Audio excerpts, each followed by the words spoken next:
What is up, my picturesque woodland creatures? It's your boy, War Crimes Uwu, here with another limited guide. This time we're diving into Bloomburrow, the newest Magic the Gathering set, and I'm here today with a special guest, Matt. Matt, why don't you introduce yourself? Hi, I'm Matt. I've been playing Magic regularly for about 9 years, and been drafting for about 2 years now. Not on Arena, just in paper. Yeah. So this is one of my friends from the local game store. The way God intended. Yeah. And we, decided to have them on to kind of have a little back and forth about Bloomburrow, a little back and forth about our thoughts regarding the format as we're going through. So, as usual, this limited guide is focused completely on limited. If you want to hear lukewarm takes about which cards are good in Commander, there's a million YouTube channels for that. We are nitty-gritty, sealed and draft analysis here. With that said, let's go through the table of contents, so to speak. We're going to begin by going over the returning mechanics, explaining them and their role in the set. Then we're going to talk about the new mechanics in the set. We're going to go over the best commons and uncommons in each color in this limited format, or at least what we thought they were going in, right? And then we're going to discuss all of the limited archetypes you might be expected to draft in this set. We're going to go over what we feel like are the best bombs, and then just a couple tips and tricks, and then we'll just give you our closing thoughts on the format. Does that sound good? Sounds great. You've definitely listened to these before, so you haven't been on one yet, but welcome. And if you guys like hearing Matt, then let me know in the comments. This is the second one I've had a special guest on, and I really enjoy having somebody to bounce the ideas off of. So, give us some feedback in the comments, show Matt some love, and you ready to just jump in? Let's do it. All right, we're going to talk about a returning mechanic, and I hesitated to even include this one because it almost feels like it's evergreen at this point. It feels like there's things that make food tokens in almost every set. I don't know if I even explain sagas when they come back anymore, so maybe food should be in that same category. But for those who don't know, food is a colorless artifact token. You can pay 2, tap, and sacrifice a food to gain 3 life. A lot of spells will just give you a food as a bonus. This is a set, though, where food matters beyond just being able to be cracked for life. There are cards that care about food for other reasons that'll let you sack it to pay costs. There's a mechanic we'll get into in a second that lets you sacrifice food. Food. Most recently seen in Wilds of Eldraine, or yeah, and then here or there in other sets. Mm-hmm. So that's food. We've got Threshold. This mechanic is older than I am. But they have not brought it back for a standard set in a very long time. You want to explain Threshold for us, Matt? Threshold is a keyword ability that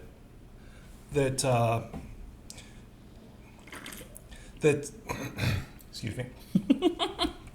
Got the jitters. That's okay. That gives you an ability or something special when you have 7 or more cards in your graveyard. Just your graveyard. Don't care about your opponents in this case. You just want to stock up your graveyard and have good things come your way. Yeah, you might do that through self-mill. You might do that through surveilling. Most famous from cards like Werebear. That fucking what's it called? Some marsupial. It has Shroud. Was very good at some point. Yeah, I'm going to embarrass myself. Cephalid Coliseum, Certified Hood Classic. It's here on the rats mostly, and it's definitely one of the mechanics that is going to be sort of closely tied to this tribe. Next, we've got the returning mechanic of classes. We last saw these in the D&D set, which was not received very well, really by any metric. It was a bad limited format, and but that wasn't classes' fault. Classes were a really interesting, unique mechanic, and we'll go over them real quick. Basically, they're an enchantment that has a base effect and then has additional effects that you can buy with mana later to add the additional levels. So here we've got 3 of the uncommon enchantments. There's 1 uncommon enchantment and 1 rare enchantment class in each color. And the uncommon ones are going to play roles in limited. The rare ones, a lot of them are more build around. Thoughts on classes? I love classes. I was excited in AFR. I'm excited to see them again. I was not expecting them. Yeah. This one was definitely a curveball because where do they find the space to reprint such a specifically flavored thing? But I think they nailed it here. So. Absolutely. All right, and then we've got a new mechanic, Gift. Why don't you read out the Gift rules text? So you can gift treasure, a food, tapped fish, and a card for some reason. Card is probably the worst thing to give your opponent of all of those, but yeah some of them will gift a card. The reminder text is, you may promise an opponent a gift as you cast the spell. If you do, give them that card or token. So, yeah, if there was ever a mechanic in Standard that was more for Commander, I've never seen it. Yeah, I think some of them might play kind of interestingly in Limited, especially the combat tricks that maybe you need to give them something like this Crumb and Get It, where this bat is passing the booth to a wolf. I think there are a few things like that where like you need the full effect and you feel terrible about giving your opponent a fish or a treasure. The food is kind of whatever as long as their deck doesn't really care about it, because it is just life at the end of the day. Yeah. But it's hard to imagine a card being worth giving your opponent a card. But it's a very intuitive mechanic. It works exactly like you would think it does. It adds giving it to them as a part of the effect of the spell, or an ETB for the creature if it's a creature. So if it gets countered, you don't have to actually follow through on the gift. But this does feel like a very Commander mechanic. But in draft, you have to evaluate them as like, I'm giving this to my only opponent, the person that I'm trying to beat. So, is that going to screw me over more than it's going to help me? Absolutely. And gosh, I just don't know. That's the one I'm iffy on as well. Now we've got a new mechanic, Offspring. And it's okay because I've got low self-esteem. So what the Offspring mechanic does is these creatures have an additional cost that you can pay.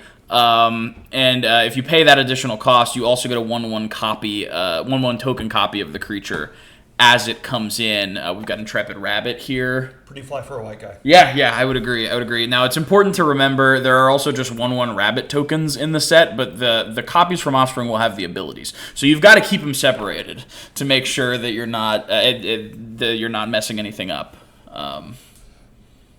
Absolutely. I don't think either of us know any more Offspring songs. No. Okay.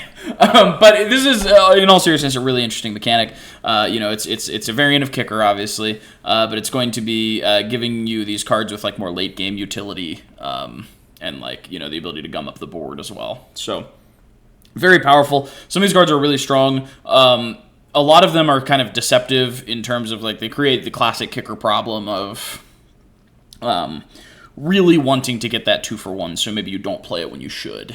And I think that, is a skill testing part of the gameplay and adds texture to the gameplay for sure. So like any variant of Kicker, although this is, especially a flavorful one and one that I think will play interestingly in Limited. Absolutely. I'm very curious to see how it goes, and hopefully the from Pretty Fly for a White Guy will subside in my head every time I read the word Offspring on one of these cards. Yeah, that'll make the gameplay experience better, right? Next we've got Forage, and I think it's your turn to read this one. Yeah, so Forage is an additional cost, or a cost. You can exile either 3 cards from your graveyard or sacrifice a food. Pretty straightforward.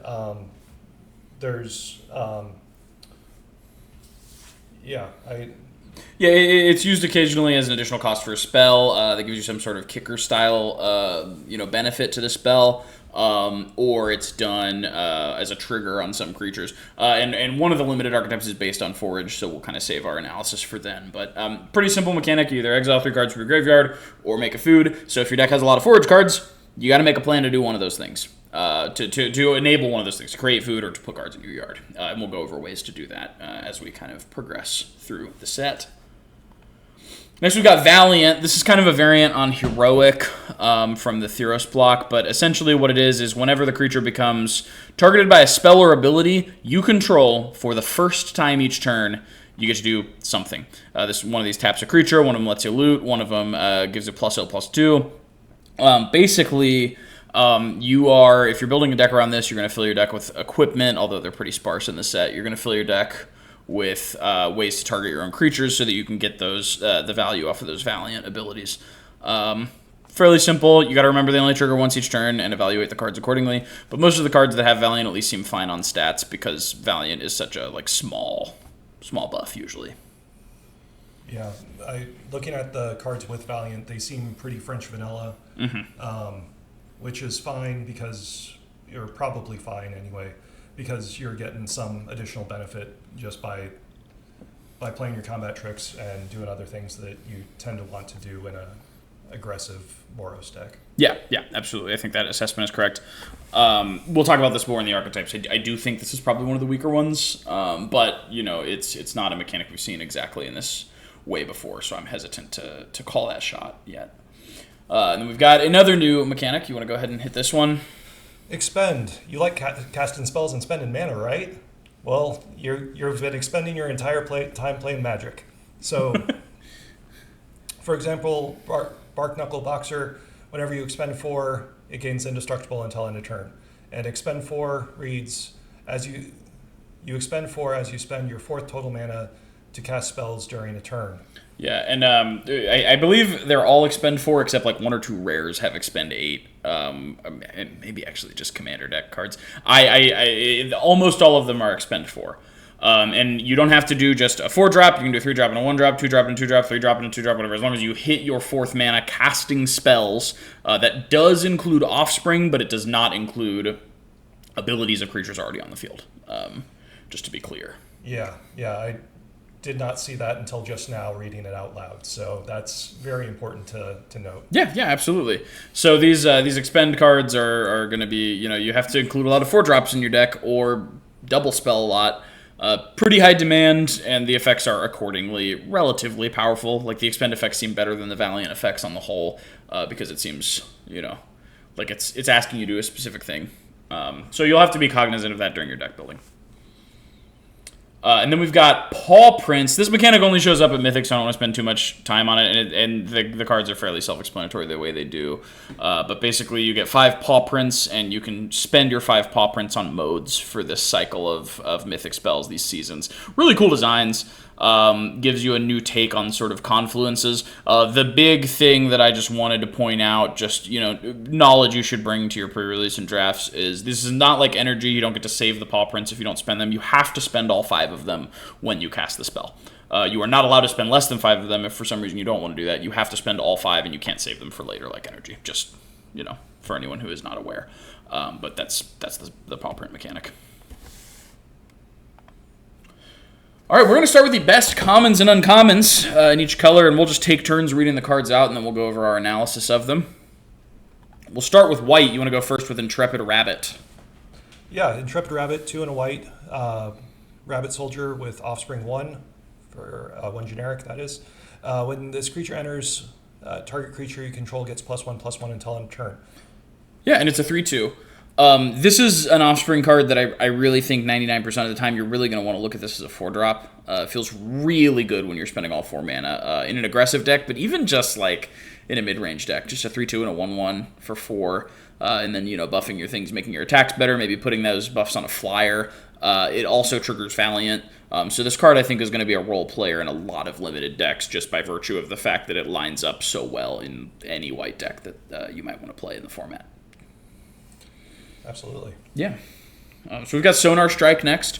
1 and a white for an instant. Sonar Strike deals 4 damage to target attacking, blocking, or tapped creature. You gain 3 life if you control a bat.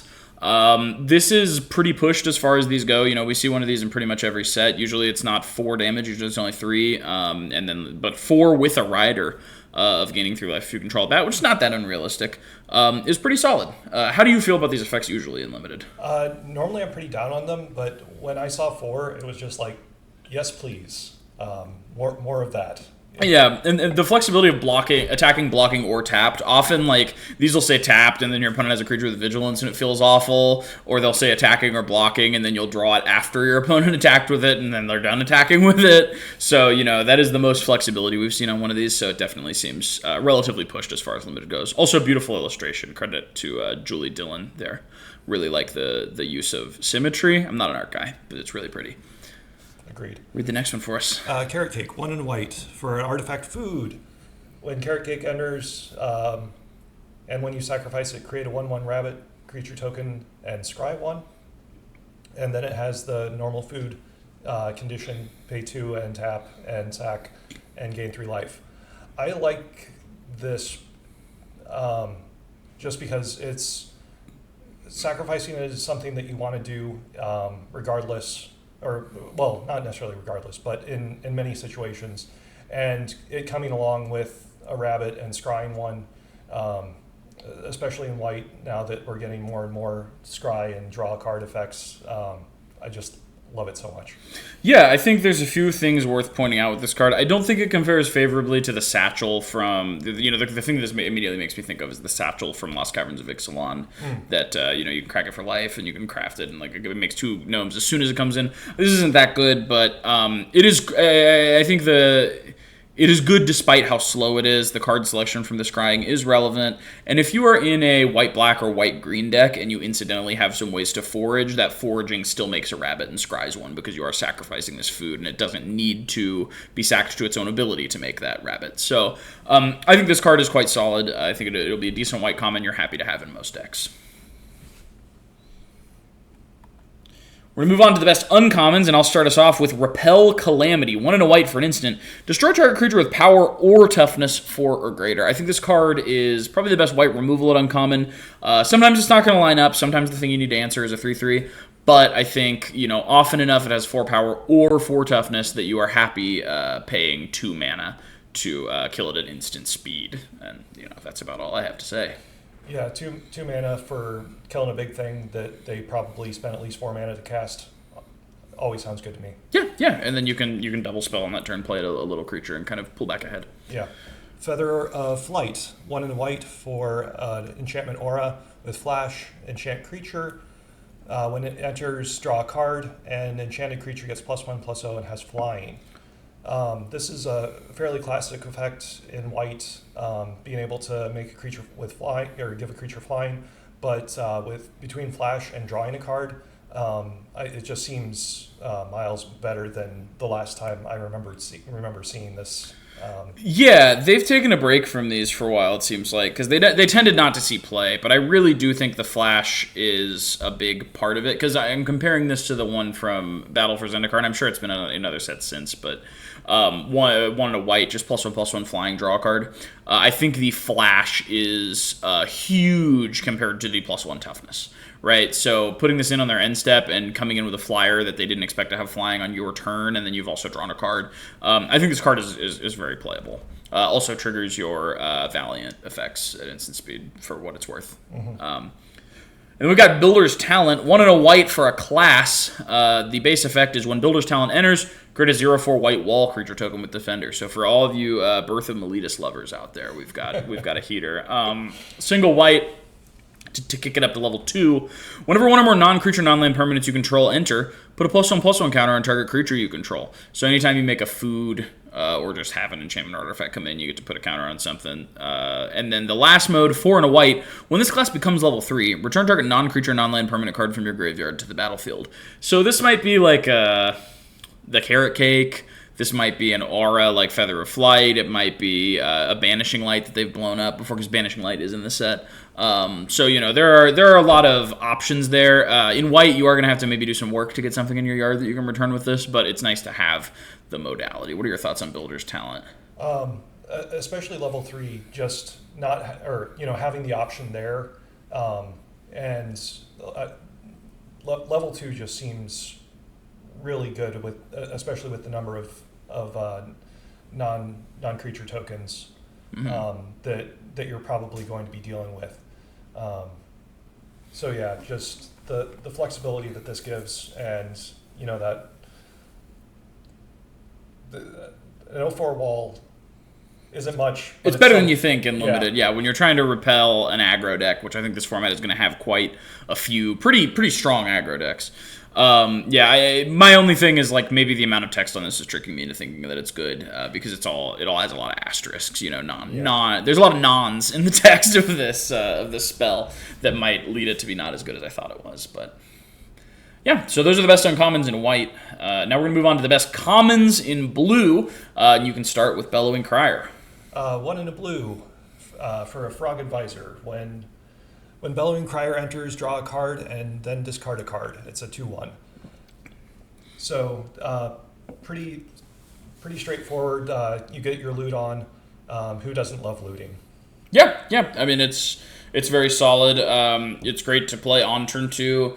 Feeds into those threshold decks by putting a card in the yard, which is relevant. I think it's just a very solid 2-drop. 2 mana, 2/1 that gives you some card selection. That's what you want out of a 2-drop.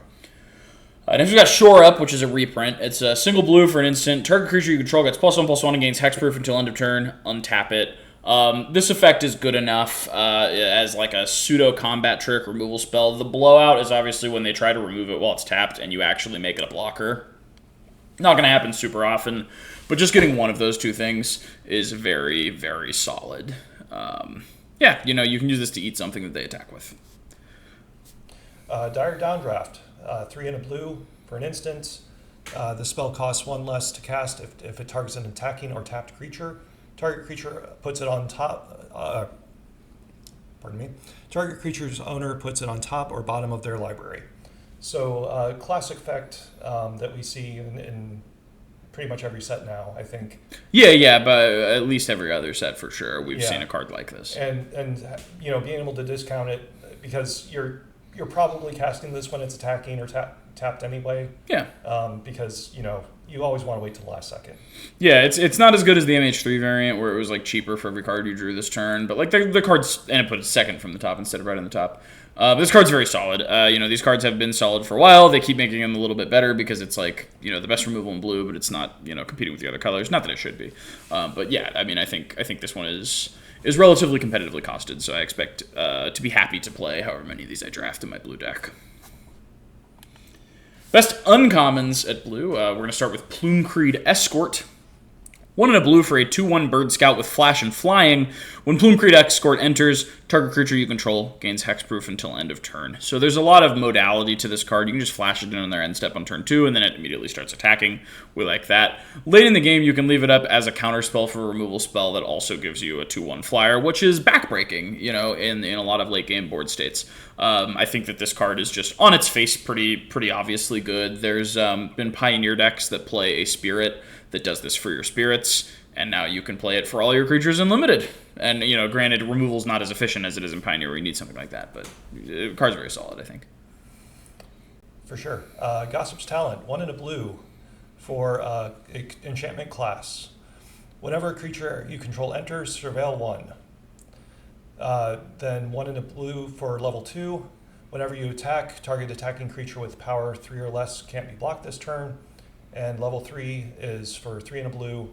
Whenever a creature you control deals combat damage to a player, you may exile it and return it to the battlefield under owner's control. So you gotta love getting a bonus when you have a creature enter. Surveilling is one of my favorite things to do ever since it was keyworded, and yeah. Yeah, you got to think about like how many times you have to surveil off of this before you get your 2 mana's worth, and it's a lot, I think. But the fact that you can take your creatures that have saboteur effects, like there's a creature that loots when it hits, and just make them unblockable, and even just the aggro potential of like having a thing with power 3 or less, like you just get to hit them with every turn guaranteed, is really powerful, right? And then they remove it, and you just get to apply this to something else on the next turn. So I think that level 2 is where a lot of the power in the card is, but the level 1 and the level 3 are also relatively relevant. And that level 3 has a ton of synergy with one of the decks that we'll get to later. Next we've got Spellgyre. 2 and double blue for an instant. Choose 1. Counter target spell, or surveil 2, then draw 2 cards. It feels bad to pay 4 mana for a counterspell, but the chronic problem with counterspells in Limited is that you don't have something else to do at instant speed on the end of your opponent's turn if they don't play something worth countering, and your counterspell having this other mode gives you that, right? Surveil 2, draw 2 cards for 4 mana at instant speed. Doesn't feel great, but it feels alright to do it at the end of the turn where your opponent didn't play something worth countering, so you probably have a board state where you can play whatever you drew into it. Yeah, and you'll probably have, after that level of card selection, you'll have something relevant to drop after you untap, is my thought. What are your thoughts? The 4 mana draw 2 is one of my favorite, or at least up there in things to do in a blue deck in draft. Yeah. And like you were saying, having it be counterspell or surveil 2, draw 2, that seems like the best of both worlds. Mm-hmm. 4 mana is a lot, but you're probably spending it to stop them from winning the game. So Yeah, stop them from doing something very powerful if you choose to counter the spell. And if you don't, yeah, you have that card selection. All right, moving on to the best black commons. I believe you're starting us off here. Glide Dive Duo, 4 and a black for a Bat Lizard. With flying, when the duo enters, each opponent loses 2 life and you gain 2 life. It's a 3/3. I have a lot of things to say about this card, but you can go first. Yeah, there's gotta love a flyer. It's for a black flyer. It's pretty normally costed, and getting a 4-point life swing is nothing to sneeze at as well. Yeah, absolutely. I love cards like this. A lot of my favorite cards to play in Limited are those creatures that bleed your opponent. This is going to be the Siege Rhino of this Limited format, right? If you look back to Ravnica Allegiance, there was a card that was a Thrall that was exactly this, but it was 3 white-black. For a 3/3 flyer that drains for 2 when it came in, and it was an insane common in that Limited format. I don't think Limited has changed enough that that's not still the case. I think this card is still very strong. There's a super cycle of duos where every color that has 2 creature types converging, there's a duo that does something to do with what both of those creature types want. In this case, lizards want your opponent to lose life, and bats check if you have lost or gained life during your turn. So this is that. But yeah, I think this cost is very solid. You have a 5-mana 3/3. You're immediately putting off a little bit aggro by gaining the 2 life. You're immediately doing a 4-point life swing when it comes in, and then you can start attacking with your 3/3 flyer on the next turn, and that ends games. So I think this card is very solid. I'm very excited to have some number of these in my Limited format. Great curve topper for an aggro deck. Great just threat to have in a mid-range deck. Next, we've got Ravine Raider, single black for a 1/1 Lizard Rogue with Menace. 1 and a black, Ravine Raider gets +1/+1 until end of turn. This is one I'm not super confident about. Black's commons are just a little rough, I think. And this guy is in there because I think he is solid in aggro decks. Gives you something that the Lizard deck cares about early in the game, which is just the ability to the ability to make your opponent lose life consistently through that Menace. And then late game, you have the mana. This becomes a threat. Thoughts? You were also skeptical of this one. Yeah. We'll get to the uncommons in a second, but yeah, black doesn't seem to be doesn't seem to be where it's at. At least at first glance. Yeah, I don't know if I would say that this early. Its power definitely seems concentrated in specific commons and uncommons, rather than spread out across the color like some of the other colors have access to in this format. Fair enough. But if you want to go ahead and read the next one for us.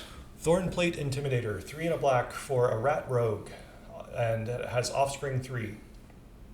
When this creature enters, target opponent loses 3 life unless they sacrifice a non-land permanent or discard a card.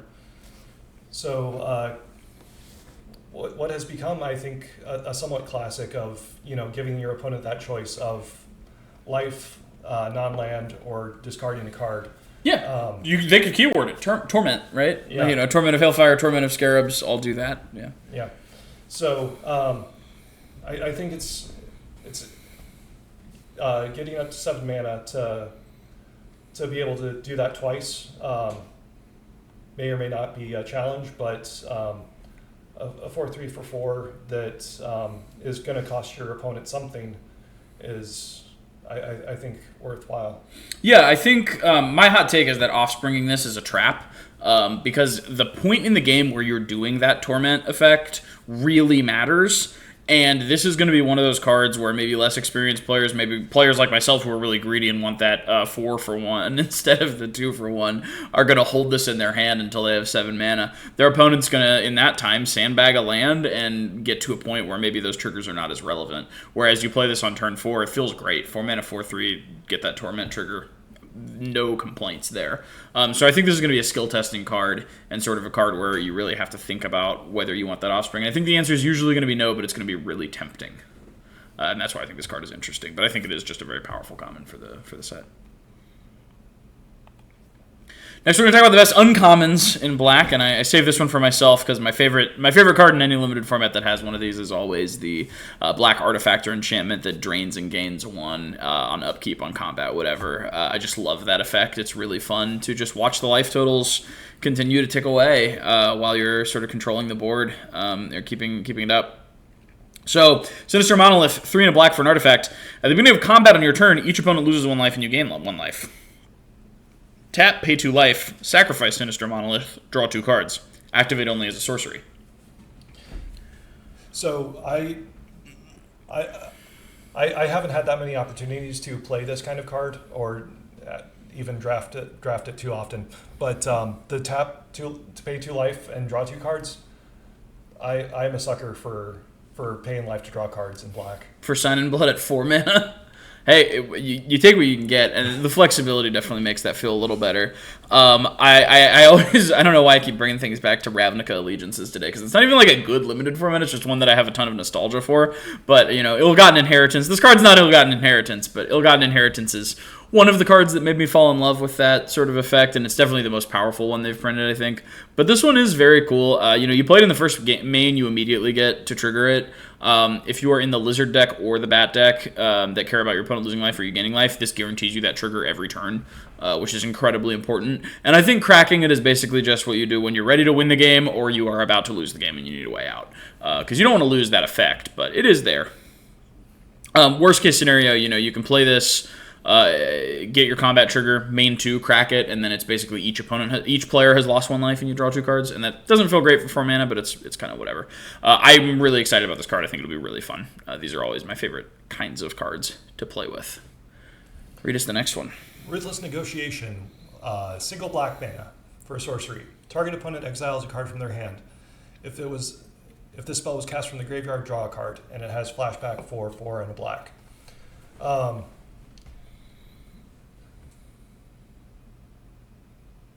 It's a hard card to evaluate, for sure, because these discard cards in Limited always have to be looked at in context, right? And you have to take them with a grain of salt in terms of, like, your opponent often does dump their hand, and then something like this is less relevant. Hitting the sweet spot with a discard spell where they have to get rid of something important, but they haven't already dumped their hand is hard to do. So these spells need a lot of upside to be worth it, and I think that this spell has enough upside, right? Because you play this on turn 1, you get rid of a real card from their hand, you don't contribute to their forage or their threshold because it gets exiled. And then on 5, you basically get to exile this from their graveyard. If they have one other card in their hand, you snipe it out, and you get to draw a card, right? So this eventually replaces itself. I think this card's very solid, but and I hope it's good because it's definitely an interesting effect. But I think the card is good enough to be playable in the vein of I guess like Raven's Crime or other historic spells that kind of rhyme with it. And then last we've got Hazel's Nocturne, 3 and a black for an instant. Return up to 2 target creature cards from your graveyard to your hand. Each opponent loses 2 life and you gain 2 life. Now, Matt, when we were kind of going through the slideshow at first, you were a little skeptical of this one. Tell us why. Yeah, this ability is oftentimes usually a sorcery, and so it's 4 mana. It's sort of drawing 2 cards and a life point swing of 4. So it was like there must be something better in black than this. But after doing some research, it was like, no, this is a solid role player in a deck. It will bring 2 creatures back, probably ones that were worthwhile enough to be removed or milled unintentionally. Either way, getting creatures back from the grave is definitely a good thing to do. Yeah. My advocacy for this card is based a lot more on the play pattern of the card. I think there are points in the game where you can play this where it's completely backbreaking. Your opponent's end step, I think there eventually in the game this is so much better than drawing 2 cards for the reasons you said. You're going to have those creatures in the graveyard that are really important to bring back, and you can do this on your opponent's end step. Get that 4-point life swing, which is not irrelevant, and then on your turn immediately maybe cast one or both of those creatures you got back. And at that point, you're just feeling great about the way the past 2 turns have gone.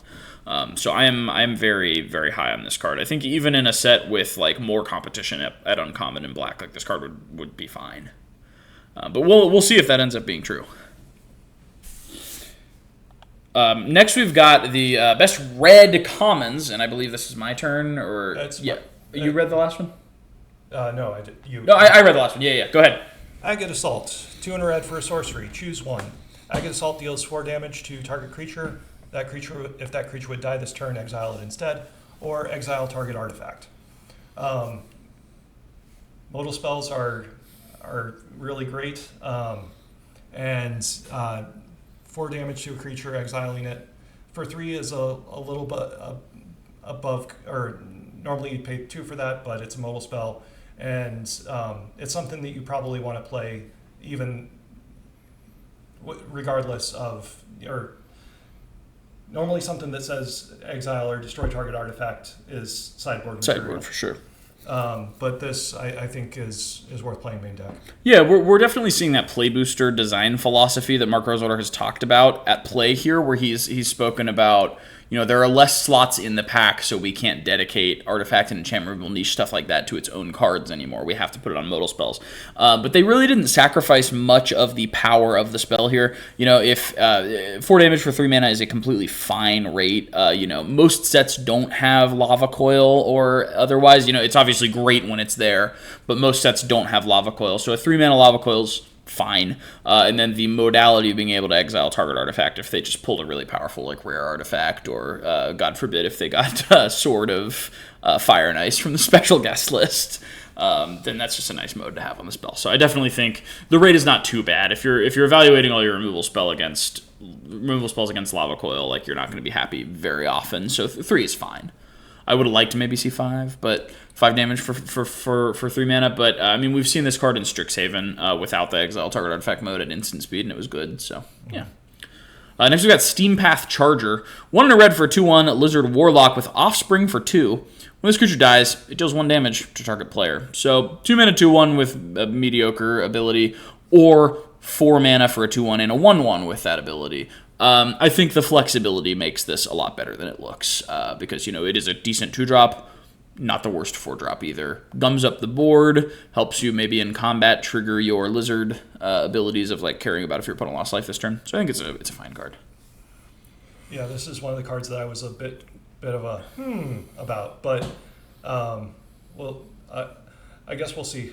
yeah. I'm not exactly singing this card's praises either. It's another color where the commons just didn't seem all that powerful, but also this seems like it's maybe just a lower power set in general. Anyway, you get to read this next one. I think this one's a house. Elena's Pathmaker. 3 in a red for an Otter Wizard. That's 4/2. When it enters, exile the top card of your library. Until your next turn, you may play that card. Till the end of your next turn is very important distinction, and it's a 4/2. So I would compare this to Irascible. I didn't learn how to pronounce that card for the whole set's duration. Wolverine, and I think this card's a lot better. When you are talking about a 4-drop in a limited deck, there is not much you are going to hit off of this that you cannot cast in the next turn. The only thing that makes this worse than drawing a card is just the possibility that the timing is awkward. Like, you hit a combat trick off of it. But that's just not very likely. So I think the fact that whatever you get off of this is going to be playable in the following turn, given that it's a 4-drop, and that it just gives you until the next turn to cast it, makes this kind of the Pizza Rhino of the set. And usually red doesn't get the Pizza Rhino of the set, right? But I think this card's very solid. I'm very happy to play almost any number of these in just my limited deck in this format. What are your thoughts? You said Pizza Rhino? I'm not familiar with that. Oh, okay. There's a 5 mana 4/2 Rock's Oracle, I think is the actual name of the card. It's a common from like a core set. And it's just a 5 mana 4/2 in green that draws a card when it comes in. Okay. So I call, and this might have just been an inside joke. I don't remember if this is actual Magic jargon or an inside joke between me and my friends from 2 LGSs ago. But like, it's anytime there's like a moderately sized creature that draws a card when it comes in, that's the Pizza Rhino of the set. Fair. Rock's Oracle is staring into a pool, some sort of scrying pool, and I think it's supposed to be lava, but it just looks like a melty cheese pizza. So anyway. Yeah, I think you said all that needs to be said about the Pathmaker. Okay. I think it's a very solid card. I'm happy to see it. Now we're going to talk about the best red uncommons, and I've got this one, right? All right, we've got Quake Tusk Boar. 3 and double red for a 5/5 elemental boar at uncommon with reach, trample, and haste. So marginal upgrade to Charging Monstrosaur. You know, one more actual red mana rather than colorless. But it does have that reach, which, you know, obviously doesn't synergize with trample and haste, but it gives you another way to play the card, basically, if you're getting beat down by flyers. So Charging Monstrosaur was solid in its limited format. I suspect no different for this card, especially when it's competing with so many small things. You know, just being a big creature is an asset in a way it isn't in most limited formats. So I'm pretty high on this card.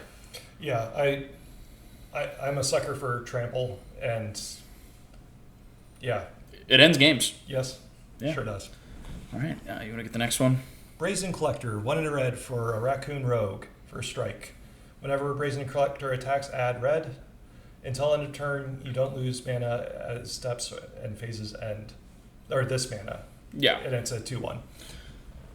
So, yeah, being able to, you know, get a little bit of mana from a creature that attacks really well with first strike. That rare first strike all the time. Yeah, they don't do that anymore because of wokeness, I think. Yeah. Yeah, you don't get blockers with first strike anymore because they're too afraid of offending liberals, I think. Yeah, I think, you know, we learned from Ragavan that having your mana dorks also get to attack your opponent is pretty powerful. The one thing I want to point out about this is that it's a 2-drop that makes sure you have 4 mana on the next turn in the Raccoon deck, which cares about having 4 mana. So, you know, this is going to maybe make your expends line up a little bit better where they are otherwise kind of awkward. But yeah, I think, you know, just a first strike on a 2/1. I mean, we saw with Amped Raptor, which is a busted card for its own reasons in MH3, that, you know, just a 2/1 first strike is a crazy blocker against aggro decks. They have to have a combat trick or a 3/3 to get through it. And those are actually in pretty short order in this format. You know, Offspring is going to leave a lot of 1/1s around the board, which lets you leave this guy untapped to just make their attacks a lot worse. Next, we've got Rabid Gnaw. 1 and a red for an instant. Target creature you control gets +1/0 until end of turn. Then it deals damage equal to its power to target creature you don't control. So yeah, this is just a bite, but with an additional power at instant speed in red. Usually these kinds of effects are in green, although they're secondary in red. And this is a pretty well-costed one for a red one. So I think it's a very solid uncommon removal spell. I do think 1-for-1 removal spells are a little worse in this in the context of like the set with Offspring. Because, you know, you are leaving their child behind to get revenge, Batman style. But I think it's a solid card. Yeah. Seeing a fairly costed bite in red is something I don't remember the last time I saw it. So I don't know if there had. I think this might be the most efficient bite effect in red so far. Yeah. Which, I mean, normally is not even something to comment on because red normally gets other removal that's not based on the power of your creatures. But, you know, this is there if you need it. Mm-hmm. Absolutely. All right, now we've got the best commons in green. Start us off with Baker's Bane Duo. 1 and a green for a Squirrel Raccoon. When Baker's Bane Duo enters, create a food. When you expend 4, the duo gets +1/+1 until end of turn. It's a 2/2.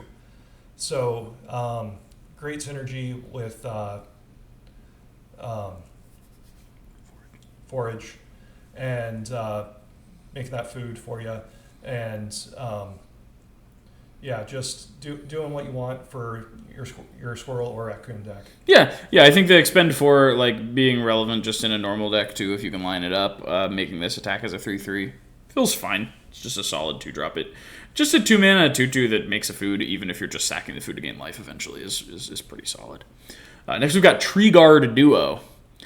3 and a green for a 3/4 Frog Rabbit. When Tree Guard Duo enters, until end of turn, target creature you control gains Vigilance and gets +X/+X, where X is the number of creatures you control. So I think this is an insane combat trick.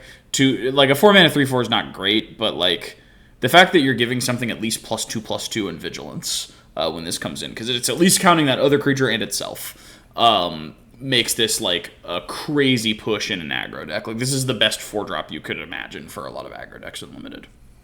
And of course, if you're going wide with tokens like rabbits are wanting to do,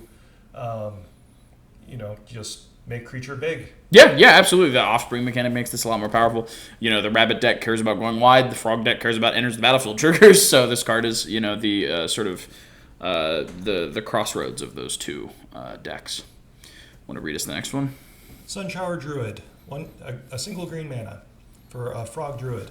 When it enters, put a +1/+1 counter on target creature, and you gain 1 life. It's a 0/2. So either making a 1/3 for 1 mana and gaining a life. I'll never say no to incidental life gain. It's great rate.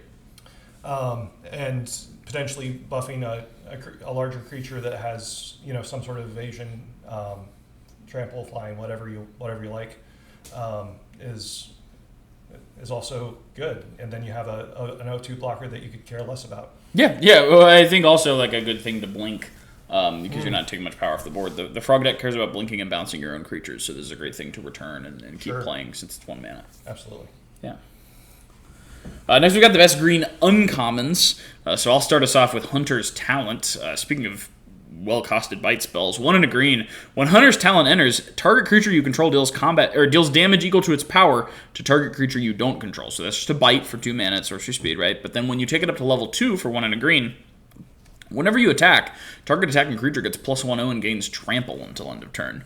Great way to keep up the pressure on a gummed up board state. You just give your biggest thing +1/+0 and trample. And then for 4 mana, you can tick it up to level 3. At the beginning of your end step, if you control a creature with power 4 or greater, draw a card. And important to remember that if that second level ability takes your creature up to 4 power, then that's going to trigger that level 3 ability on your end step. So I think this card reads like Ranger class from the D&D sets, which saw plenty of constructed like standard play and is still like a beloved cube card. It's a bite spell instead of making a wolf when it comes in, which is like whatever. And then these other modes like you're buffing your creature at the beginning of combat every turn, and then you are gaining card advantage with that 3rd mode. So I think this is like an uncommon version of Ranger class, and I don't think it's that much worse. Yeah. The trample, just being able to get through that board state of too many blockers or just whatever the board state might be. Trample's always welcome. Yeah, absolutely. Hivespine Wolverine, 3 green for an elemental Wolverine. When it enters, choose 1. Put a +1/+1 counter on target creature control, or it fights target creature token, or destroy target artifact or enchantment. It's a 5/4. So, gotta love these choices. Yeah, very versatile. I almost feel like this card speaks for itself, but I feel like you have something to say more. Yeah, you want to examine these abilities in context, of course, right? Fighting a creature token, it's going to win a fight against any offspring token. So, you're not exactly getting a 1-for-1 because that offspring token came off of something else, but like you are, removing a relevant or semi-relevant thing on their board in addition to just getting your 5 mana 5/4. This can just be a 5 mana 6/5 if you need. It can put the counter on a creature with some kind of ability that's relevant, and then that destroy a target artifact or enchantment. You can blow up your opponent's class that they've invested in all 3 abilities of. You can just knock a food off the board if you are worried your opponent's going to be able to use it to forage. Just a ton of modality on this card that just makes you very happy with the cost, right? 5 mana 6/5 is the floor on this, and that's not great, but just the fact that it can do so much other stuff is very cool. And then last we've got Overprotect, 1 and a green for an instant. Target creature you control gets +3/+3 and gains trample, hexproof, and indestructible until end of turn. Talk about role compression. You're looking at a sort of Tameo safekeeping, Tyvar Stand type effect, I guess, where you're giving your thing hexproof and indestructible, but you are also, it's also a combat trick at the same time, right? So you get to play basically 2 cards in 1 with this. I think it's appropriate to look at this kind of like a modal spell. What are your thoughts? Yeah. The first card that came to mind was Giant Growth, which I mean I'm from way back when, but just for 1 more mana you get trample, hexproof, and indestructible. Seems pretty good. Yeah. I kind of thought it would say untap it at the end, but it does not. A lot of the green combat tricks they've been doing lately do that. But yeah, I think this is, the versatility of what this spell does just makes it definitely worth the 2 mana.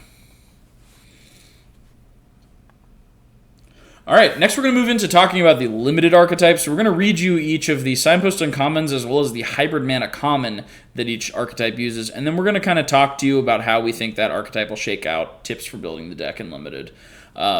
So let's get cracking with green-white. So how do you want to do this? Do you want to read the uncommons and I'll read the commons, or vice versa, or do you want to take turns with the archetypes? I'll take the uncommons. Okay, and I'll take the commons. Sounds good. So the uncommons first. So this is green-white rabbits and tokens, right? So it's all of these limited archetypes. All these limited archetypes care about a creature type, but then they also care about a mechanic, and they care about the mechanic a little more than they care about the creature type. But a lot of the cards that happen to be good in that format or in that archetype will be that creature type. So the green-white archetype is tokens with a lot of rabbit flavor. So read that signpost and comment to us. Beauregard Mentor, a green and a white for a rabbit soldier with trample, and its power and toughness are equal to the number of creatures you control. Yeah, I mean, I think this compares favorably to Sisay, or what is it? I can't remember the members of that family, but is it Sisay? The green and a white?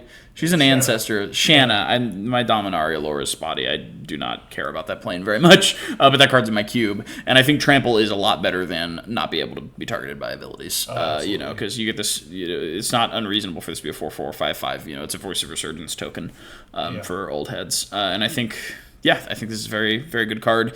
It's obviously backbreaking if you follow it up with Hop to It, which you can see on the screen right now. But yeah, it's just a good card. Well costed. I don't think there's even that much to say about it. Yeah. And then we've got the common, which is 3 and double green-white hybrid for a 3/2 rabbit citizen. When Head of the Homestead enters, create 2 1/1 white rabbit creature tokens. So fairly self-explanatory. It's a 5 mana 3/2 that makes 2 1/1s. So 5 mana for a total of 5/4 in stats, but spread out. And, those tokens are going to trigger things that care about tokens. This is going to immediately make that uncommon 3/3 bigger when it comes in. I think this card's very, very solid as a 5-drop. Speaking to the nature of this deck in general, I think it is not going to be too hard to build, and a lot of the best green and white cards just want to be in this deck anyway. I think this deck is very simple to put together. It'll feel pretty fun to play, and I think the synergies are not so vital that you are going to be hurting for not getting specific cards in this deck, which I think makes it a safe bet in draft. What are your thoughts? In the practice draft that I did, I tried getting a white-green tokens deck, and I just didn't feel like I got enough tokens out of it. But that might have been user error. Oh, I mean, it's possible. It's also like a lot of the payoffs for this deck don't specifically call for tokens or rabbits. They just call for you to have a bunch of creatures. Sure. So you can look at just your 2-drops and stuff, and they're fine. I think this is a very, very serviceable go-wide deck. It's not asking you to do anything weird that you don't want to do in a normal draft, so I think it'll be very solid. I'm excited to play with it. It's not the one I'm most excited about. The one that I'm most excited about is probably pretty obvious, but I like this one quite a bit. We'll have to decide what our most and least excited to play are at the end of it. So now we're moving into birds/non-flyers. Very weird archetype. Read this first card to us, Matt. Yeah, Plum Creed Mentor. 1 white-blue for a bird scout with flying. Whenever it or another creature you control with flying enters, put a +1/+1 counter on target creature you control without flying. It's a 2/3. So this is one of the weirdest archetypes I think I've ever seen. I'm glad to see him swinging for the fences, but yeah, it's strange for sure. Because it's normally just blue-white flyers, and you get some creatures with flying, and you swing for the hills, or whatever that phrase is. I think you might have mixed swing for the hills and run for the fences. Okay. I mean, yeah. God damn it. Yeah, no, you got me doing it. We'll burn that bridge when we come to it. Yeah, anyway. So it's just like I just don't know how to feel about this archetype yet. Yeah, it demands that you steal cards from others, much like the cuckoo plants its eggs in the nest of another bird. You have to steal cards from other archetypes to make your deck work, right? Because all the birds have flying, so you need to get some rabbits and stuff for your flyers to give their abilities to. But like this bird makes fish, so you know whenever your other birds come in, you get fish, and like then those fish are things you can put these things on.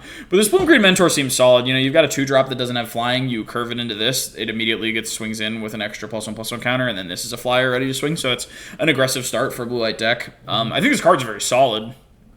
It just, you know, it's going to. It seems like it's sort of built in with this problem that some decks in Limited already have where you draw the wrong half of your deck. Like what happens if you draw all your flyers that care about non-flyers, or you draw all of your non-flyers and then you have a pile of cards that is just creatures without flying, which is not a thing that's supported. So it seems very... It seems awkward, but then again, Plume Creed Mentor is just a powerful uncommon, so it feels like, you know, maybe just the raw power of these cards make up for the inconsistency of drawing the wrong half of your deck. But I'm definitely interested to see if this archetype shakes out. One of the things I've been most wrong about in any of my videos was thinking the Mounts deck would not be good in Outlaws of Thunder Junction, and this feels a bit like that, so we'll see. And then we've got the Seed Pod Squire, which is the hybrid card. It's 3 and a white-blue hybrid for a 3/3 bird scout with flying. Whenever Seed Pod Squire attacks, target creature you control without flying gets +1/+1 until end of turn. So definitely a toned-down version of that effect. It's just buffing something when it swings. Yeah, I think this is one of the weaker of the common hybrid cards, but yeah, we've talked about the archetype now, and we're just seeing a few more cards that kind of work with it. Pileated Provisioner is a riff on a card we've seen in a lot of sets now, and I think it's fine here. Next, we're going to talk about the Rats/Threshold archetype. So, Tidecaller Mentor, 1 blue-black for a rat wizard with Menace. When it enters, if you have several more cards in your graveyard, return up to 1 target non-land permanent to its owner's hand. It's a 3/3. So,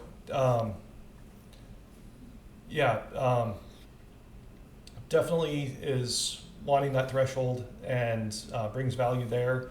But a 3/3 for 3 with Menace seems pretty good on face value. Yeah, this card feels like they could have pushed it a little more. Maybe I'm just overestimating how hard it is to get Threshold in this limited environment, but like it seems like Threshold is a reasonable hoop to jump through just to add bouncing something to a 3/3 Menace. But I could be wrong. I mean, obviously if you have Threshold, this card's great because it's just a really, really well-costed Manowar, but like you're just not... I don't know. It just doesn't seem to me like it's that easy to get Threshold, so I'm a little skeptical. Yeah, but, yeah, for sure. The prospect of getting 7 cards in your graveyard, there are games of draft that limited that it's like, what graveyard? Yeah, I mean there are games of limited where it never happens, for sure. But I mean, you know, I'm ready to be proven wrong. Shoreline Looter seems like it's good on rate. Just because it loots, or you just draw a card if you have Threshold, and when you loot, you put in cards in your graveyard. So, I don't know. There are plenty of ways to loot in the format. I could easily be wrong. Plenty of ways to surveil. And then if we look at the common hybrid card for this archetype, it is Mind Drill Assailant, 2 and double blue-black hybrid for a 2/5 Rat Warlock. Threshold, as long as 7 or more cards in your graveyard, Mind Drill Assailant gets +3/0. And for 2 and a blue-black hybrid, you can surveil 1. So, you know, a very inefficient surveilling. But if you have Threshold, it's just a 5/5 for 4, which is solid. And if you don't, it blocks while you surveil to get Threshold, I guess. I don't think this deck asks that much of you. I think it's going to be largely a control deck, where you are, you know, using removal spells, and that is how you get Threshold, and then your creatures are live. And, you know, by that point in the game, you are just doing a little bit more than your opponent is with every play, because you've got 4 mana 5/5s and 3 mana 2/4 Vigilance Unblockables, right? But I don't... It all depends on how easy it is to get Threshold in this format, and I remember the Descend cards just not being that good in Lost Caverns of Ixalan. Especially to send 8 cards, because it was just, you know, hard to get that many permanents in your yard. I don't know if Threshold will be that much easier. Yeah, I'm looking forward to seeing how this comes out, because like Threshold was originally from a time when I wasn't playing Magic, so it's always fun to see old keywords come back. Yeah, it is. I'm curious to see this deck. I don't think it'll be the most powerful deck in the format. I mean I've been wrong about things before, but I don't know. This is definitely a pretty pushed mind rot. Psychic Whirl. 2 and a black, target opponent discards 2 cards, then if you control a rat, surveil 2. That's something. Yeah. I mean, we'll see how this deck shakes out, but it definitely is one that I'm more skeptical of, the power level of. Next we've got Lizards / Bloodthirst / Spectacle, caring about your opponent having lost life in the turn. So read this signpost uncommon to us. I'm excited about this one. Fireglass Mentor, black and red for a Lizard Warlock. At the beginning of your second main phase, if an opponent lost life this turn, exile the top 2 cards of your library. Choose one of them. Until end of turn, you may play that card. It's a 2/1. So it's just words are hard sometimes. Anyway, it's doing what you want it to. It can, comes down to turn 2, get in with the attack. I mean, So it's it's not going to do much on turn 2. You don't want to exile cards on turn 2 because you've already paid for this, and it's not till end of next turn. It's still end of turn. So you're really looking to hit your opponent with this on turn 3 and then get something you can play, which is not unreasonable at all off of the top 3, right? You can play lands off this, worst case scenario, and you can get spells off of this.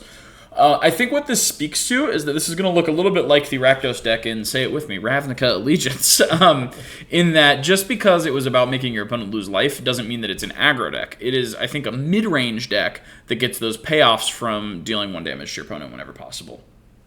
And I think that's a really interesting playstyle, right? You get that monument that drains them for 1 every turn, and then all of these are going to proc every turn.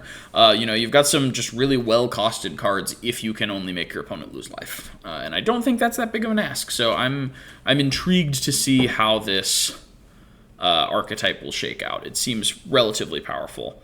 Looking at the common, we've got some beautiful Wayne Reynolds art on Cindering Cutthroat, 2 and a black-red hybrid for a 3/2 Lizard Assassin. It enters with a +1/+1 counter if an opponent has lost life this turn. And for 1 and a red-black hybrid, Cindering Cutthroat gains Menace until end of turn. So a 4/3 for 3 that can gain Menace for 2 mana. And I do think this will be a 4/3 for 3 very often because there are just so many 2-drops that, your opponent's going to let in the 2-drop, or they're not going to let in the 2-drop, and then they've made a trade that maybe you like. And so you're not that mad that they haven't lost life for your Cindering Cutthroat. But I think you can look at this as a 3-mana 4/3 enough of the time, because having your opponent lose life is not like Forage or Threshold or, gain life. Like, it is not a big ask. It is what you want to do in Limited anyway, and it's what you're going to be filling your deck with things that can do. So I think you can look at this as a 4-mana 3/4.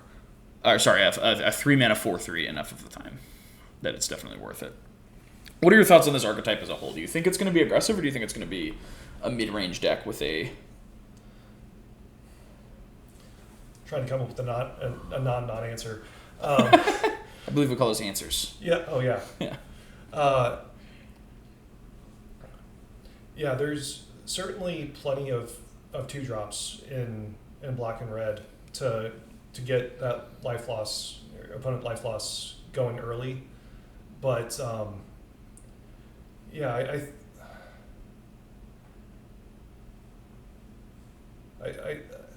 So I could easily see this going to be an aggro deck, and just whatever you can get from your opponent losing life is just extra. Mm-hmm. Yeah, and then we've got just a 4-mana 3/3 Menace Reach, which is great keywords, but it comes in with a counter from opponent lost life this turn, so then you get a body equal to the stats you paid for. Yeah. I mean, I think it'll be interesting to see how this deck shakes out. I mean, maybe you can build 2 different versions of this deck that are kind of leaning each way, and that would definitely be interesting. But yeah, I think the Lizard's Bloodthirst deck is very interesting. This is probably like the one that I'm second most excited to play, I think, because I do like bleeder effects, like lose 1 and gain 1 every turn, and those enable your other cards to be more powerful. So next we've got Red-Green Raccoons / Expend. It's a sort of ramp deck where you're trying to use the Expend mechanic, which we were maybe a little harsh on earlier. So go ahead and read this Wondertail Mentor. Red and green for a Raccoon Bard. Whenever you expend 4, put a +1/+1 counter on Wandertail Mentor, and It taps for a red or a green, and it's a 2/2. Yeah, so a mana dork that we're like fine to play in limited. 2-mana, 2/2 mana dork is like whatever. But the fact that this can eventually become a threat as you're expending, and more importantly, the fact that this lets you cast a 4-drop on the turn after you play it, and then immediately make it a 3/3, is going to be adding stats to your board in a way that not every deck is going to be able to keep up with. So I think that's the main thing for the analysis of this card. As for the deck broadly, asking you to spend 4 mana on as many turns as possible is a big ask, and not all of these cards feel like they give you a payoff that makes it worth it. Let's look at the hybrid common for an example of a card that I do not feel like gives you the payoff to be worth it. You've got Junkblade Bruiser, 3 and double red-green hybrid for a 4/5 Raccoon Berserker with Trample. Whenever you expend 4, Junkblade Bruiser gets +2/1 until end of turn. So this is a very conditional 6/6 Trample for 5. I'm not seeing it personally, and I think a lot of the cards more follow in this card's footsteps. Asking you to spend 4 mana on spells every turn feels like a big ask, and it feels awkward to facilitate it with your deck building in a way that doesn't mess up your curve, which I think you should be prioritizing. And that's kind of my thoughts on the archetype. Yeah, especially the Bruiser here. It's just like it could be a theoretical onboard combat trick, but not really. Not for you have to spend that 4th mana at instant speed on a spell. Yeah. So what is that? Already a combat trick. So then what's the point of making it a combat trick? Yeah, exactly. So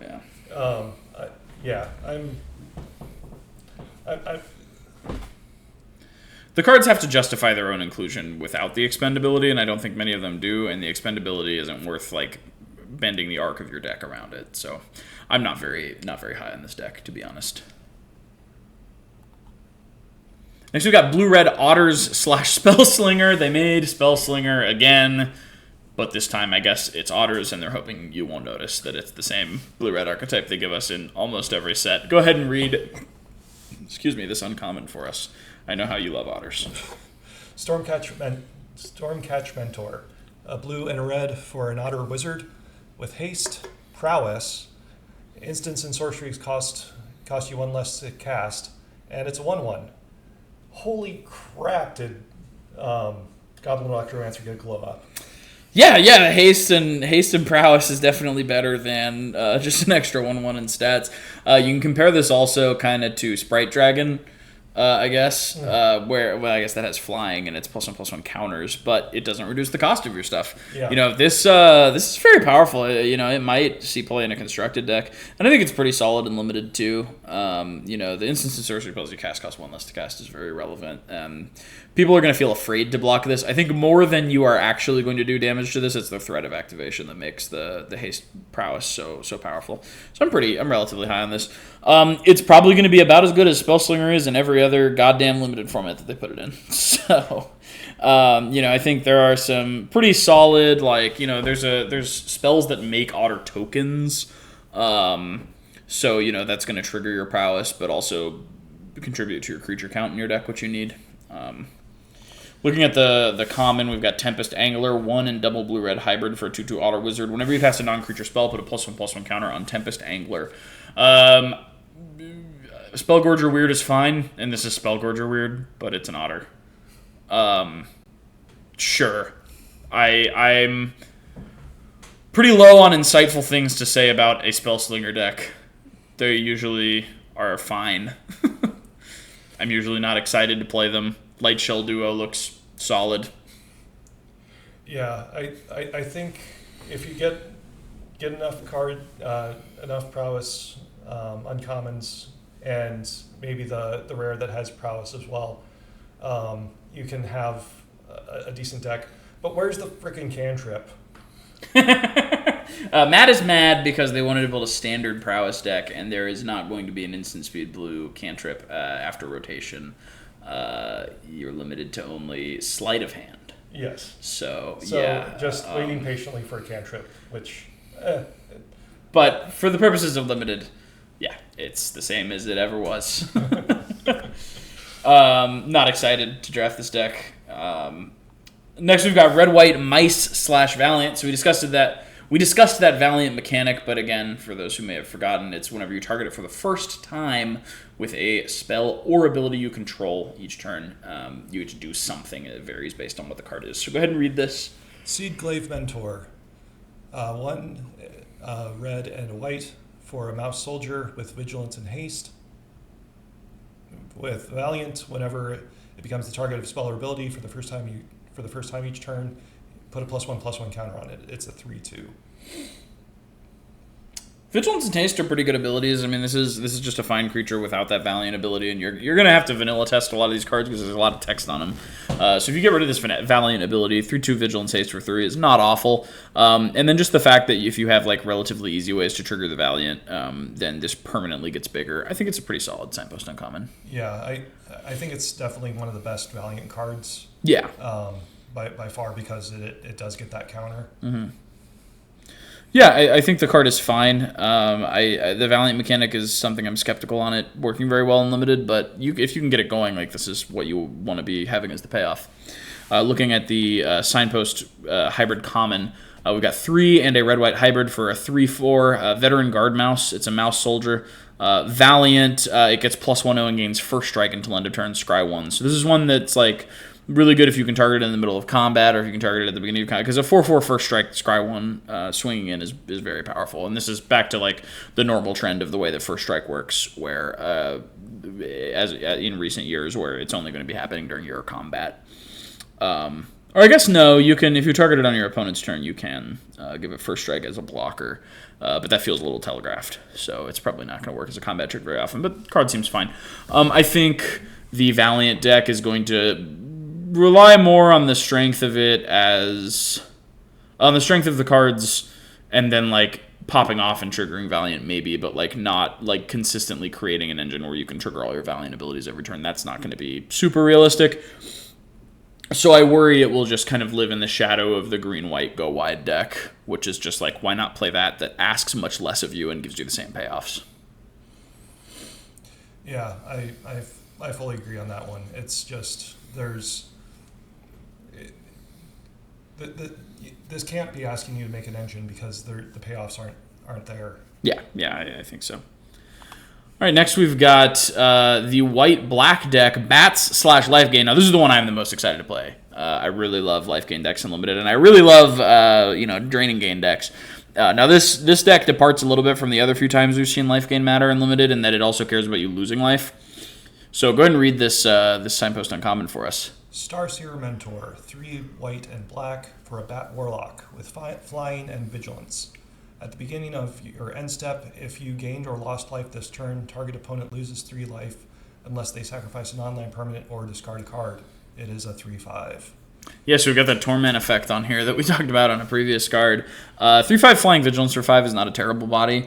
And yeah, if you have just like a way to gain life every turn, you're going to be tormenting your opponent every end step, which is going to end games pretty quickly. You're going to have the backside of Turgid out on your uncommon. Turgid's Lantern. Yeah, I think this card's very, very solid. And I think this limited archetype is not asking all that much of you, given that there are creatures with lifelink. There's like a Soul Sister variant in the set. There's creatures that gain life. The Signpost Hybrid Common we'll look at now, Moonrise Cleric. 1 and double white-black for a 2/3 Bat Cleric with flying. Whenever Moonrise Cleric attacks, you gain 1 life. So this is just an easy way to trigger those life gain effects every turn. So these payoffs are not that hard to trigger, and they seem very powerful relative to how hard they are to trigger. So I think this deck will be very fun and very solid. What are your thoughts? Yeah, just looking at these selected cards, it's I can easily see how this just snowballs into a win. Mm-hmm. Yeah, I think you're right. I think it's definitely the kind of deck that like the life gain matters, but like making it matter with these other effects that are payoffs is gonna snowball, like you said. Yeah, this is definitely the deck that I'm the most excited to play. I think it has some really sweet payoffs, and also just eats up those glide dive duos that I think every black deck wants, but puts them to even better use. Next, we got black-green squirrels / forage. And remember, foraging is either sacrificing a food or exiling 3 cards from your graveyard. So the deck's kind of built around that. Give us this signpost uncommon. Vine Reap Mentor, a black and a green for a squirrel druid with when it enters or dies, create a food token. It's a 3/2. This is not Blood Tithe Harvester, but it's close enough, maybe? I don't know. That is a lot of food to forage with, and there are some decent forage payoffs. That is also a lot of life to be able to gain. And a 2-mana 3/2 unlimited is great. Trades up. I think the card's very solid. I think the deck is going to be kind of just a mid-range value pile, which cares about foraging to an extent. And your mid-range value pile just wants 2-mana 3/2s that make a food when they come in and die. That's just decent value. We've got Corpseberry Cultivator, the hybrid common. 1 and 2 black-green hybrid for a 2/3 Squirrel Warlock. At the beginning of combat on your turn, you may forage. Whenever you forage, put a +1/+1 counter on Corpseberry Cultivator. So worth noting, not just when you forage with its ability, but just when you forage in general. So, you curve that signpost uncommon into this common, you get a 3/4, I guess. That's fine. That's not quite where you want to be. But, this card getting bigger every time you forage doesn't feel awful. I think this is just going to be a decent mid-range deck that kind of has a light forage package and succeeds on that basis. What are your thoughts? Yeah, I think you're going to be foraging a lot more with food than you are going to be exiling 3 cards. There are the Dagger-Defying Duo here that mills you, but it only mills 2. Mm-hmm. Yeah, so you need to also trade this off in combat to have a whole forage. Yeah. Yeah. So it, and you do have the synergies with the potential of Threshold as well, but this kind of, I guess this actually is not a synergy with Threshold because it is quite the opposite. You and the Threshold deck are going to be competing for cards that mill you because they want to fill their graveyard for Threshold and you want to forage, but you do not want to include a lot of forage and Threshold cards in the same deck because they are the definition of a non-bow. Absolutely. Are you work that out in real time? Hey, that's what it's for.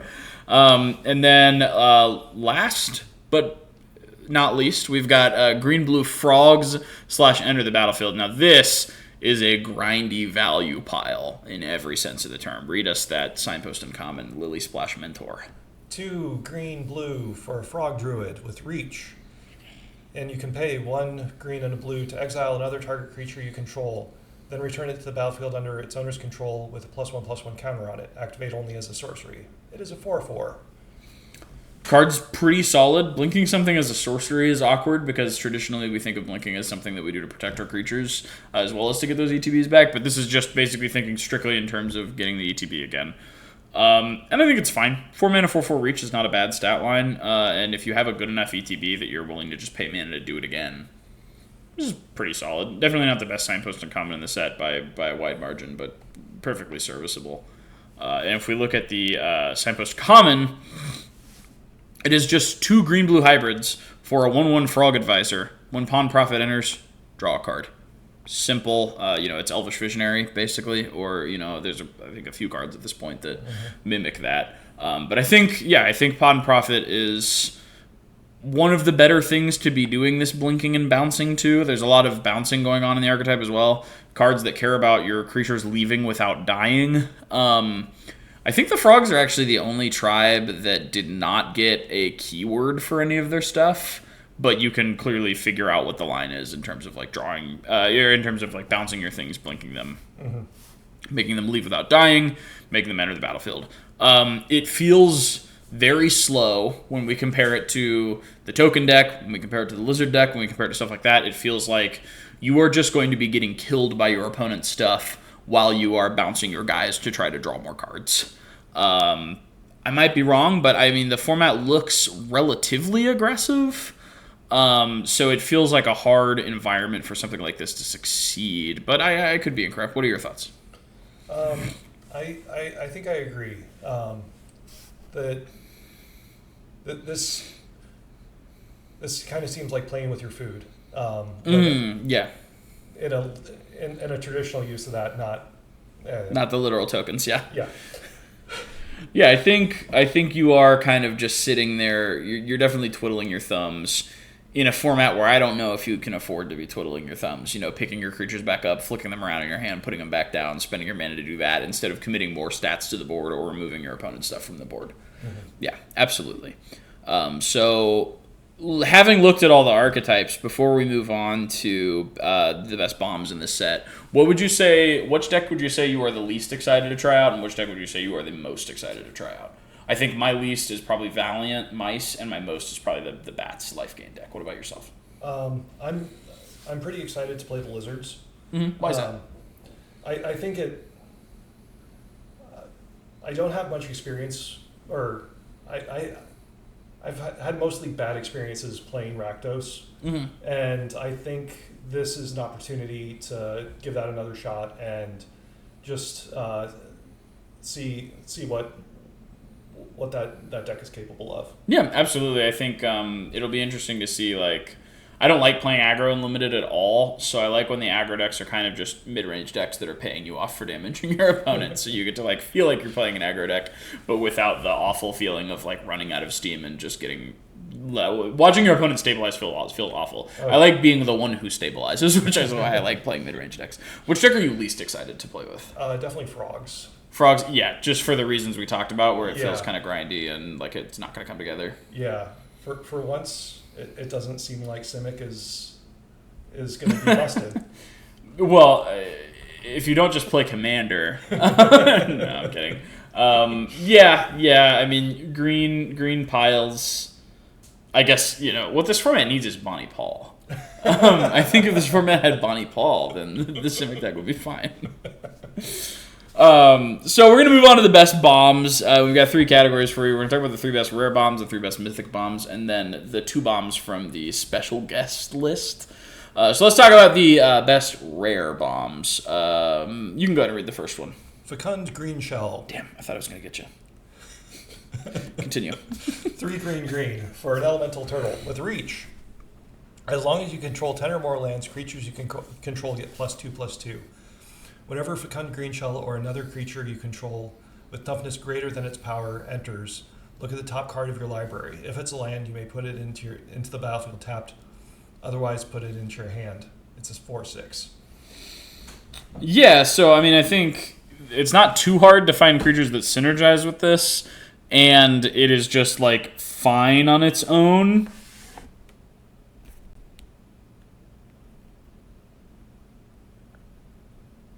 Fecund. Yeah, okay. All right, yeah, I didn't get you. It is fine on its own. A 5-mana 4/6 reach that draws a card is great, and then if you can just trigger this one more time, it's backbreaking value. The 10 or more lands part is a trap. That shouldn't happen, and it's not how you evaluate the card. But there are enough 1/4s, 1/3s, 1/2s in the format that you're going to be drawing cards off of this. Yeah. Absolutely. Also, that this is in our top 3 best rare bombs is an indication that the format is just not very bomby. There are not a lot of bombs that are going to be just flipping games over in a crazy way. But this is an interesting build around.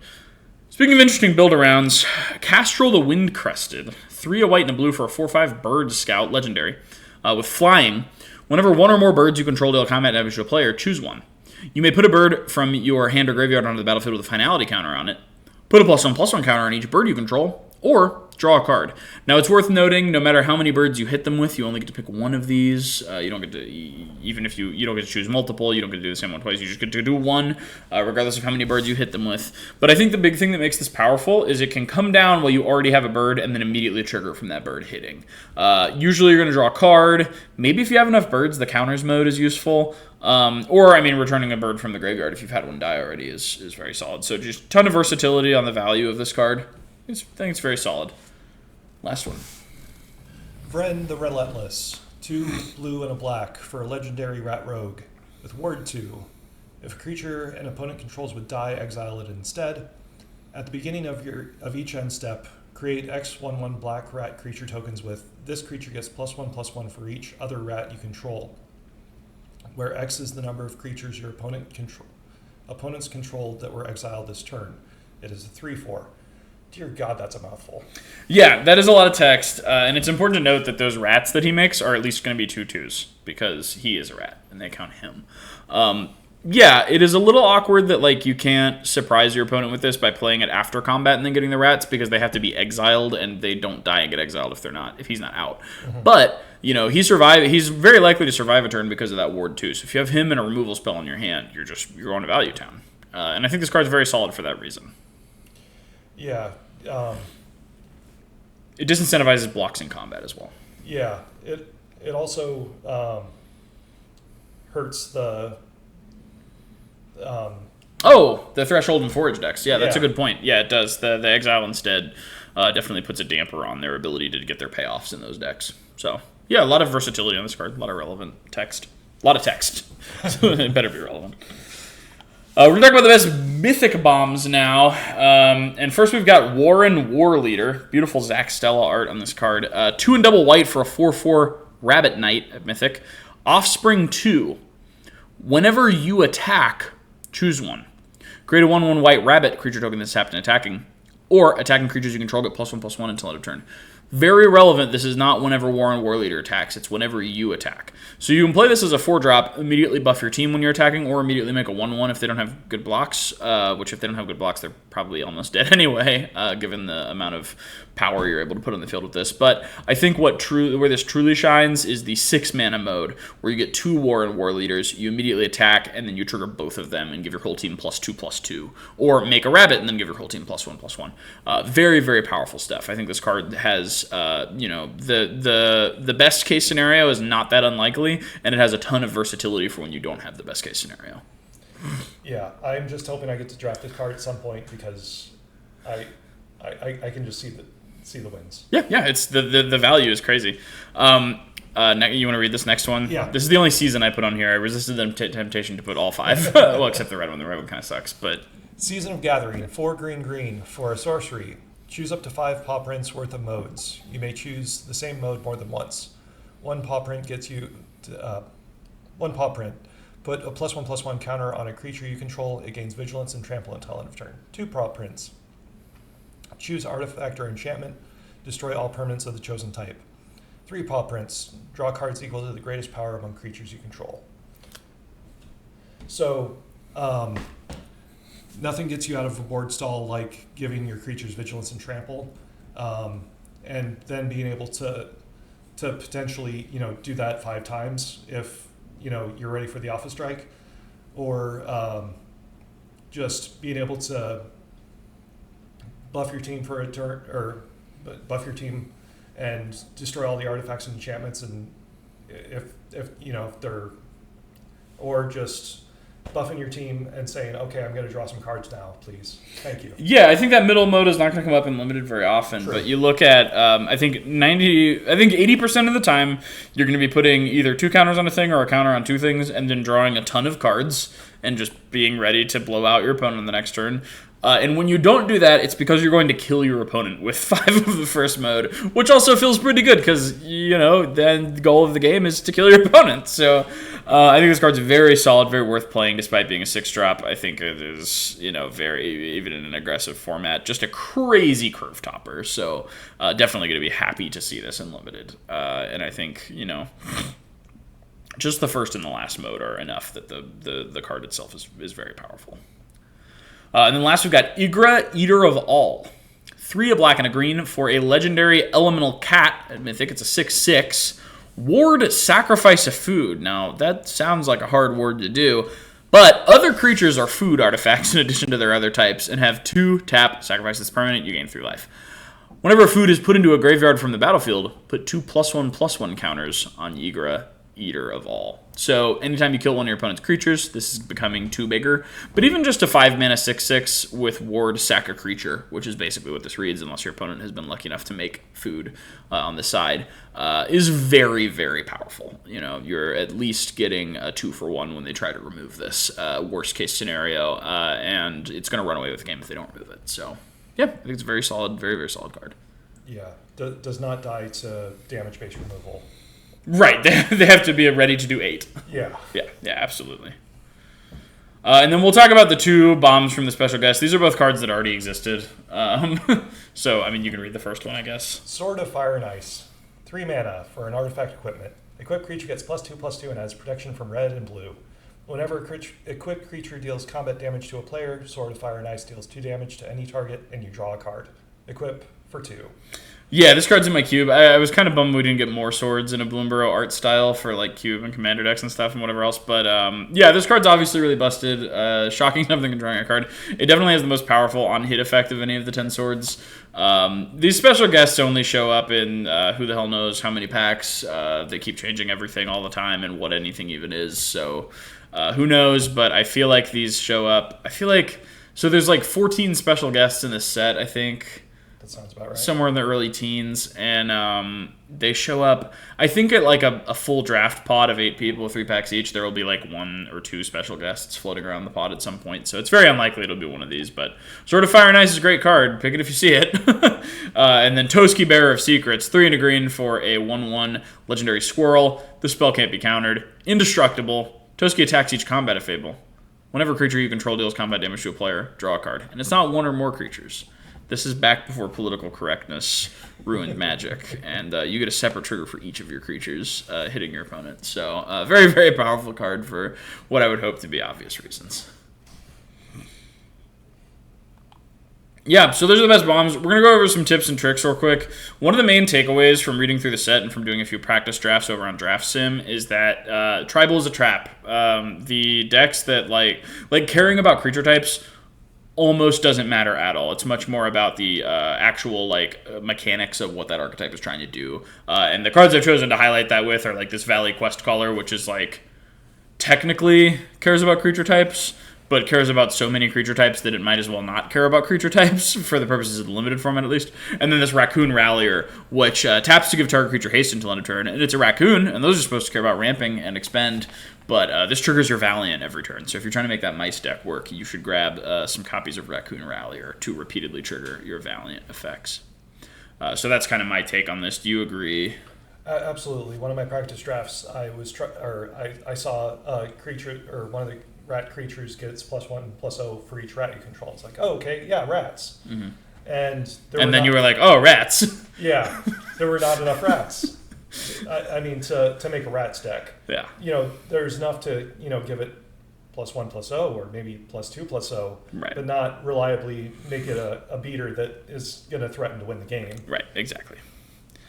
Yeah, so I think that's definitely true. And then the other thing I wanted to cover real quick is these uncommon lands, Mudflat Village and Oak Hollow Village. There's a cycle of these. There's one in each color. And they do something small related to the 5 creature types, the 4 creature types that are related to that color. And then they tap for colorless. Or they can tap for color mana only for the creature spells. I think these cards are really good, mostly because rather than coming in tapped like a lot of these cards we've seen, like the Spheres from Phyrexia will be one, or the Caves from Lost Caverns of Ixalan, these are actually coming in untapped, and only being able to spend the mana on a creature spell is really not that big of a ask. So I think these cards are quite solid, and I don't know exactly when you pick them, but I think you play all the copies you get in sealed, even if your deck just doesn't have that many creatures of those types. Thoughts? Yeah, there's a couple of them that sacrifice in order to get the ability, like the Mudflat Village here, but the other 3, I think, just are a reusable potential value. Yeah. So. I think there's, especially in sealed, there's little downside to inclusion.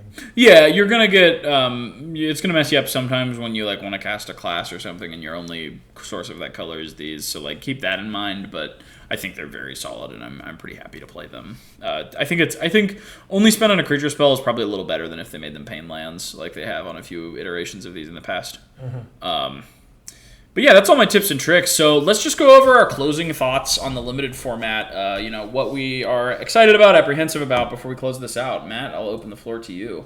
As I was preparing for this, I actually felt really down on the format. I just the bombs don't seem very bomby, and that's not everything. But it's definitely part of the fun of being like, oh shit, I just pulled this freaking awesome card. I feel like that's the opposite for me. I'm very happy when the rares don't matter. It's really frustrating to me to lose with bomb, and not super fun to win with one. So I'm actually really happy the format is not bomby. I think that'll make it. I think that'll make it more interesting because, especially like between like Outlaws, where it's just like so many bombs and just so many bombs that it loops back around to being fair. Because like I have Bonnie Paul and 2 bullshit cards from the bonus sheet and some other thing in my deck. And also Laughing Jasper Flint, and I can play them all without hurting for mana because the fixing is insane. Yeah. And you do too. No, I think the format might be a little janky because it's being pulled in too many directions mechanically. There are 10 very distinct decks with like some overlap, but not a ton. And I think they can pull that off. They've demonstrated that they can pull off mechanically dense sets without that much overlap before.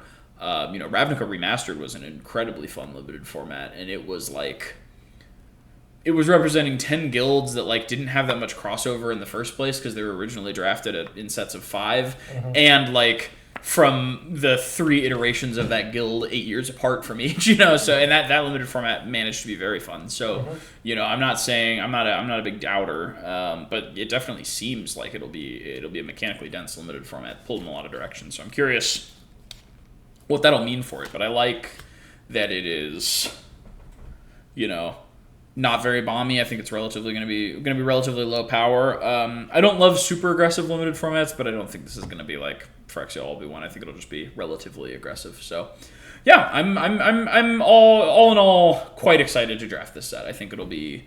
I haven't drafted it yet, so obviously I'm talking out my ass, but I think I'm going to go ahead and rate it an 8 in terms of how much fun I think I'm going to have with it.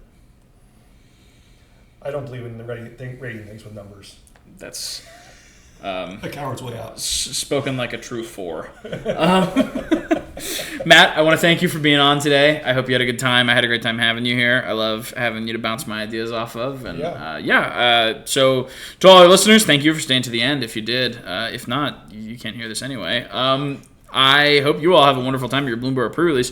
Let me know what you're excited to play with. Let me know what you're excited to draft, what you're excited to open at your pre-release. Let me know which cards you think are going to be fun. Let me know your thoughts on the limited format down in the comments below. I read them all. Love responding.